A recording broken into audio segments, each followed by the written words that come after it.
All right, what up, YouTube? Age of Persuasion here with Jordan Pollack. They got 4th place at the ARG Open. Fourth place. Yeah, he missed out on the trophy, basically. That's about it. But he made it all the way here with, I guess I'll let him explain his whole deck. It's kind of chain burn. Yeah, definitely chain burn, 110%. The chain and the burn. So I have this organized for you guys. It's organized a little bit different, so you guys definitely want to pay attention. I organized it pretty much in 3 separate, different ways. There's burn, and then there's draw, and then there's stall.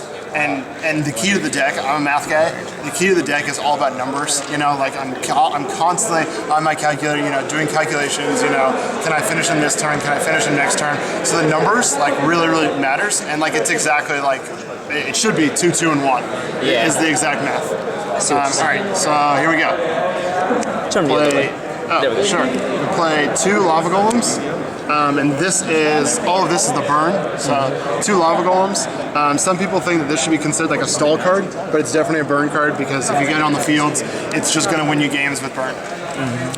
1 marshmallow because people never see it coming, and then they read it and they're like, what the fuck is this card?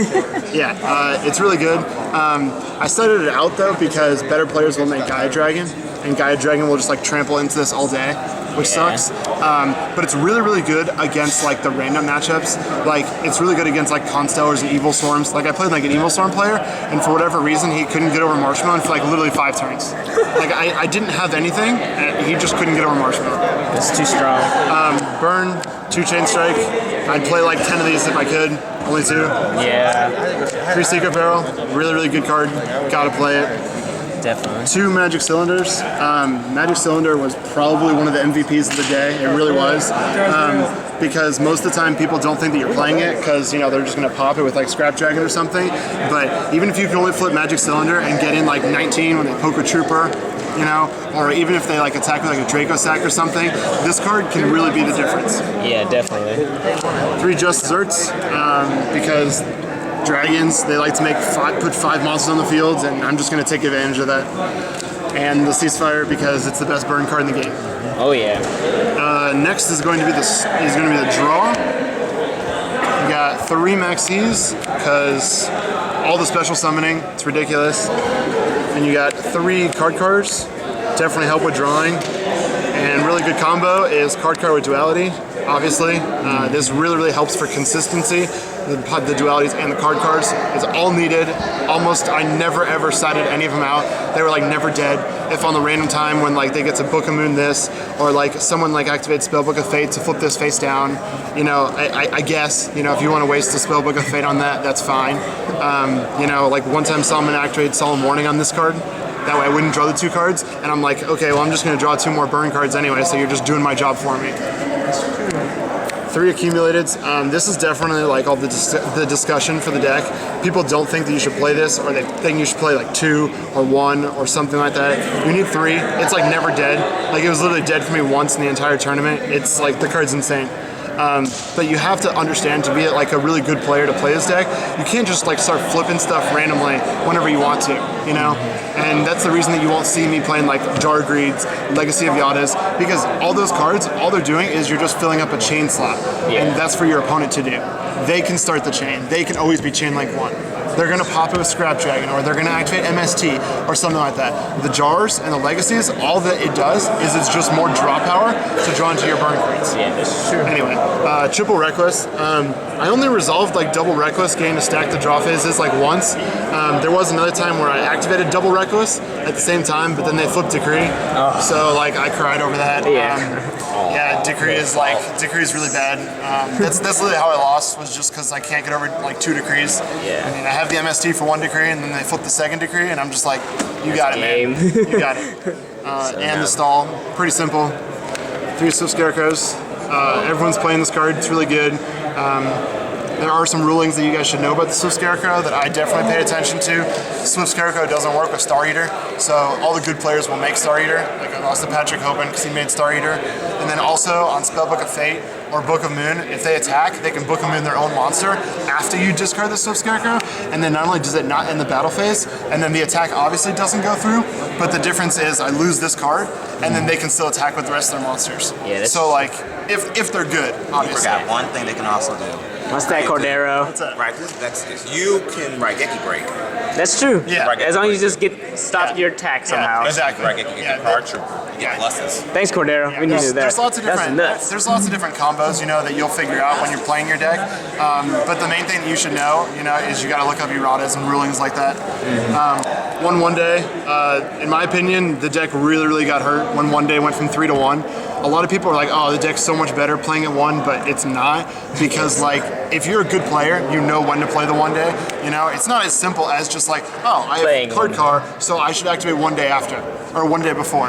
Okay, well clearly that's the right play, but it's more than that. You know, like you have to know not to set your burn cards when you activate the 1 day piece. You know. And there are plenty of times where like my opponent was caught off guard. They're like, oh, he set all of his burn cards, so I'm gonna Regeki break, I'm gonna MST all of his burn cards. You know, and those are all just bluffs, you know, stuff that I didn't need because I had this card. I'm not gonna set my burn cards. Double Scapegoat, that was like one of the hardest cards for me to cut, is not playing the third Scapegoat. Honestly, the only reason why I cut it was because of Gaia Dragon. Piercing hurts. Seriously, Gaia Dragon just rocks my deck. I can't fade her. I can't activate Swift Scarecrow. Like, so that's the reason that I cut one of them. But man, Gaia Dragon is just like the nuts. Literally, if you activate a Scapegoat and they have a Gaia Charger on the field, there's nothing I can do. They're gonna swing over all 4 goats and you just lose. 2 Wabakus, 3 Threatening Roars. It's not 3 and 2 because Threatening Roar is better than Wabaku. You also do have to know your opponent.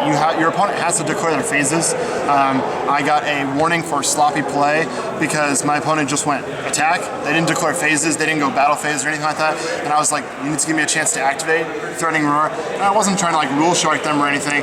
And they're like, no, I don't. I'm just gonna attack, and you can't flip that card. And I was like, no, call the judge. Anyway, judge came over. We both got warnings for sloppy play because apparently it's my responsibility if I have this card to tell them they have to declare their phases. But in my opinion, if I say you need to declare battle phase, that's like telling them that I have one of these. You know, and like I don't want to do that if I don't have to. I gotcha. But I definitely like these over the Wabakus because of the sideboard, and the sideboard you're going to see right now.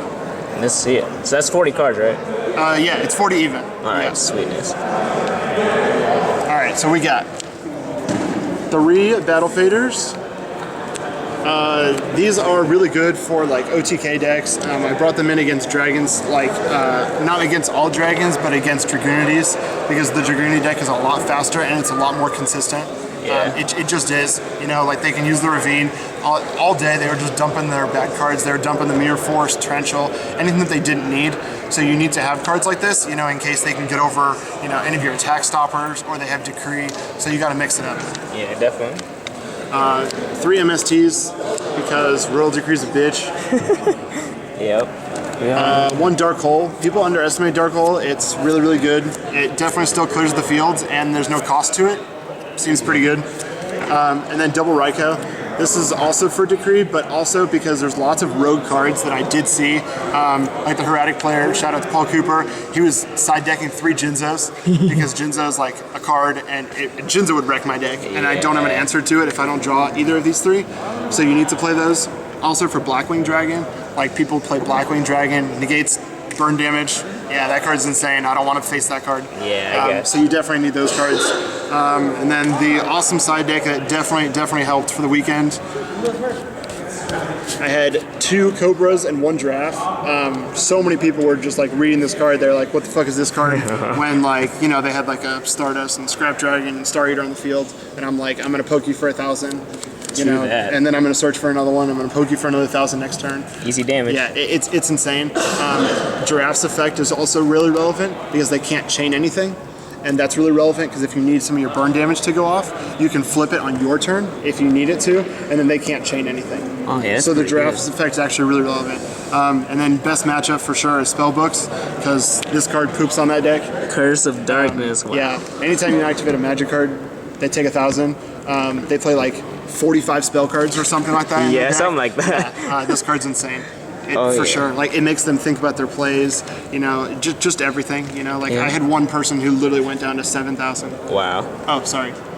I had one person who literally went down to 7,000 just to, like, search for a fate just to get rid of this. Oh, wow. Because they had to. And, like, 7,000 off one card is insane. Yeah. It's really just insane. Oh, wait, where's the extra deck? Extra deck is right here. No extra deck. obviously you don't should need be it. playing an extra deck, but like you really don't need it.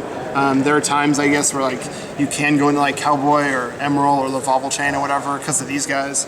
But pretty much in general, in my testing, if you're going into those cards, you're doing something wrong. You know, like unless you need it for the burn damage, they're just not needed. Like they really aren't. You know, like if you're, I don't know, like there are times where like you can like summon a Maxi, you know, and like if they flip this face down with like a Book of Moon, then like you can summon a Maxi and flip this, and then you can exceed for like Gotchi or like Daigusto Phoenix. Yeah. But like in general, if you're doing that, you're gonna lose the game regardless. Yeah. Like you just are. If you're making bad plays like that, it's just. Shoot that. Profile. Well, congratulations on the 4th place at the ARG Open, and appreciate the deck list, man. Yeah, and shout out to Collector's Cash, obviously. Yep, Team where I work, Cash. on my shirt. Representing and all Kansas. the people from Kansas City. All right. I'm not going to go through it and start naming people, you know, all the people I traveled with and everything else. Shout out, and definitely shout out to ARG for running this event. People have no idea how much it takes to run these events, to, you know, hire judges, to do all of the reporting, Look at all this. to do exactly what you do. Everyone underestimates that, you know. Yeah. They just come down, they play in a tournament, they just want to win money, you know. And that's not why I came here. So yeah, thank you ARG Open for having us, and thanks for the deck profile, man. Thanks. Peace.